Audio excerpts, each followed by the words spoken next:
Hi అండి. అందరికీ నమస్కారం. మన తెలంగాణలో ఉన్న రైతులకైతే ఇప్పుడే ఒక తాజా అప్డేట్ అయితే వచ్చింది. మన వ్యవసాయ శాఖ తుమ్మల నాగేశ్వరరావు గారు రైతు భరోసా పైన వచ్చేసి ఒక అప్డేట్ అయితే ఇవ్వడం అయితే జరిగింది. సో, రైతులకి ఇప్పటిదాకా రైతు భరోసా సంబంధించిన డబ్బులైతే ఇవ్వలేదు.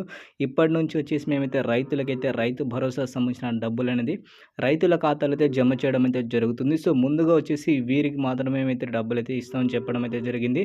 సో, మనకి దాదాపుగా అందరికి ఇస్తారా ఈసారి డబ్బులని మీలో చాలామందికైతే డౌట్ అయితే ఉండొచ్చు. సో, పూర్తి ఇన్ఫర్మేషన్ ఈరోజు ఈ వీడియోలో అయితే ఉంది కాబట్టి మీరైతే ఎండ్ వరకు చూస్తే మీకైతే పూర్తి ఇన్ఫర్మేషన్ ఉంటది. సో, దాంతో పాటు మనకైతే కాంగ్రెస్ ప్రభుత్వం వచ్చిన తర్వాత మనకి మొదటి విడతగా రైతు భరోసా పథకం పైన చాలా వరకైతే చాలా మంది రైతులకైతే ఆందోళన అయితే ఉన్నారు. ఎందుకంటే ఇప్పుడు దాకా అయితే డబ్బులైతే రాలేదని. సో, మనకైతే తుమ్మల నాగేశ్వరరావు ఒక అప్డేట్ అయితే ఇచ్చారు. సో, పూర్తి ఇన్ఫర్మేషన్ ఈ వీడియోలో ఉంది కాబట్టి ఈ వీడియోని లాస్ట్ వరకు చూడండి. మీకైతే పూర్తి ఇన్ఫర్మేషన్ ఉంటది. అలాగే మీకు రైతు భరోసా సంబంధించిన డబ్బులు వస్తాయా రావా తెలుసుకోవచ్చు. ఓకేనా ఫ్రెండ్స్? ఇప్పుడైతే లేట్ చేయకుండా వీడియో అయితే స్టార్ట్ అయితే చేద్దాం.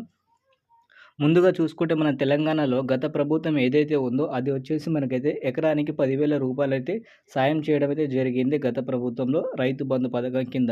ఈసారి వచ్చేసి ఏదైతే ఎలక్షన్ ముందు కాంగ్రెస్ పార్టీ అయితే ఎలక్షన్‌కి హామీలు ఇచ్చాయో 6 గ్యారంటీలు దాంట్లో వచ్చేసి ఒకటి రైతు భరోసా అన్నదాతలకి 15,000 రూపాయలనేది ఏడాదికి అయితే ఇస్తాం ఎకరం ఉన్న రైతులకైతే అని చెప్పారు. సో, అప్పుడు వచ్చేసి మనకైతే ఎవ్వరికి ఎంత కట్ ఆఫ్ ఉంటేనే మేమైతే రైతులకి రైతు భరోసా ఇస్తామని చెప్పలేదు ఎలక్షన్ ముందు.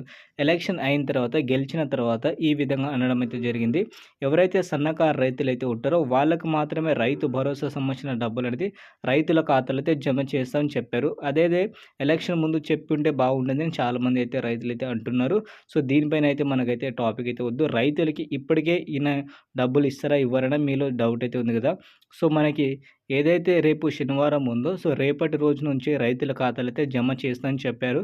సో, దాదాపుగా చూసుకుంటే మనకైతే ఇప్పటికే 2, 3 సార్లు చెప్పి ఇలా డబ్బులైతే ఇవ్వకుండా ఉన్నారు ఈసారి కాంగ్రెస్ పార్టీ. సో, ఈసారైనా మనకి రేపటి రోజున డబ్బులు ఇస్తుందా ఇవ్వదా అనేది తెలియదు. సో, రేపు కనుక మనకైతే డబ్బులొస్తే మాత్రం మీకైతే కంపల్సరీ ఒక ఇన్ఫర్మేషన్ వీడియో అయితే తీసుకొస్తాను. దాంతో పాటు మన తెలంగాణలో మొదటిసారిగా రైతు భరోసా సంబంధించిన డబ్బులైతే రాబోతున్నాయి. సో, మీకు కనుక డబ్బులొస్తే మాత్రం వీడియో కింద కామెంట్ అయితే చేయండి ఫ్రెండ్స్. అలాగే ఇలాంటి ఇన్ఫర్మేషన్ కోసం మీరైతే మన ఛానల్‌కైతే సబ్స్క్రైబ్ చేసుకోండి. So, thank you for watching friends. జై హింద్.